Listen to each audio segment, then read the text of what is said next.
What's up, guys? Welcome back to the channel and some more Birthright. We're continuing our mini-series here on Rangers and taking a look at how they kind of function in the setting, whether just as characters or also domain rulers. So Rangers do have some of the higher end requirements for the setting, and again, there are some things unique to the Birthright setting that probably now really have changed over the last few editions. So it's always a question of how much do you want to marry the current edition 5th ed with the older requirements of Birthright in this case. So I'm always a fan of taking as much as possible, as long as it doesn't really disrupt whatever edition you're currently playing.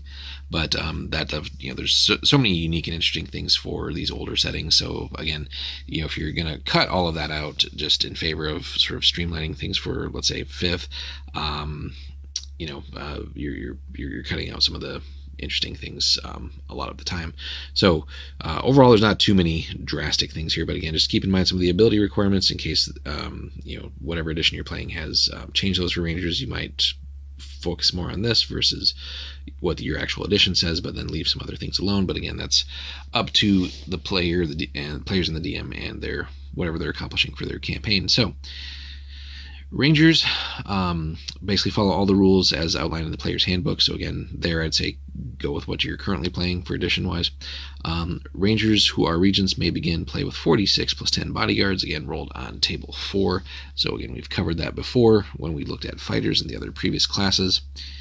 And interestingly as well, at 10th level, both regent and non-regent rangers gain followers as detailed on table 19 according to the player's handbook. So again, make adjustments there just depending on your edition if you feel that those have maybe, or that those whatever's current basically falls out of maybe what you feel is in line for this character and or regent in this setting right now. Of course, a ranger may decide to form an army by other means during the domain turn. So again, assuming you are a regent, you would have access to doing that. And again, that could also incorporate some other interesting types of units too. If you want to get creative and say that your ranger has access to maybe certain like wildlife assets and things like that too, just depending on how things are going in your campaign and what you really want to allow.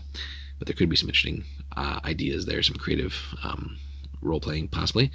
Anyway, moving on here. So a ranger does forfeit all experience gained in an adventure if he's accompanied by more than one NPC per 3 levels. And then followers gained from the player's handbook don't count against that number. So, and then as they mention here, a fighter might be accompanied by soldiers to watch over the camp or handle large numbers of low-level opponents, but a true ranger prides themselves on self-reliance, right?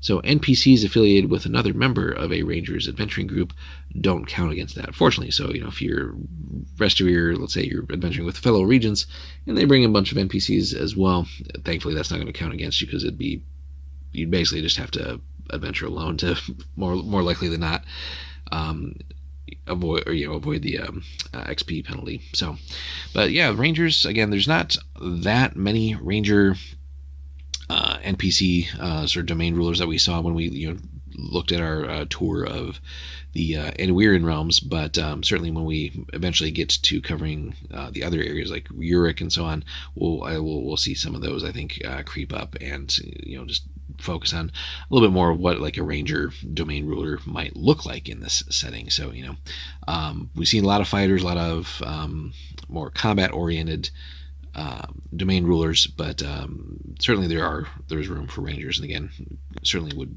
separate you from a lot of the other typical domains out there and what their rulers classes are. So and again, just depending on where you're also located in Anywhere, that could certainly lead for some interesting role-playing if you are going to be a domain ruler, and how a ranger's perspective on maybe running a domain would differ than your bog standard fighter. Some of the more notorious ones, again, like Avenil, Borween,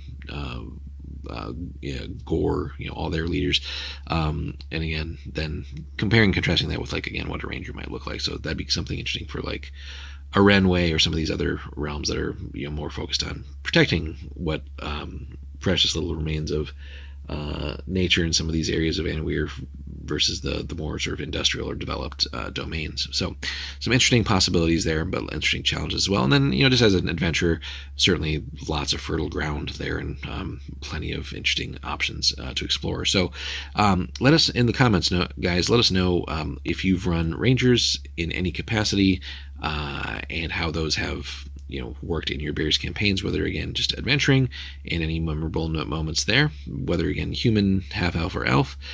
Certainly lots of interesting thematic options there, depending on your ranger's actual race. And then if you did take over the mantle of ruling a domain, what does that actually look like for you? So certainly lots of interesting possibilities there. Let us know in the comments, guys. Like and subscribe. We'll continue on and take a look at priests, which definitely carry a big role in this setting, given the way magic and bloodlines and all those things intersect. And again, we have been looking at the priest realm spells so far, the basic ones, and certainly there's a lot of powerful potential there. So if you are a fan of running priests, Birthright is a great setting for you, especially if you're going to take on a bloodline and a domain. So thanks so much for watching, guys. We'll see you in the next one.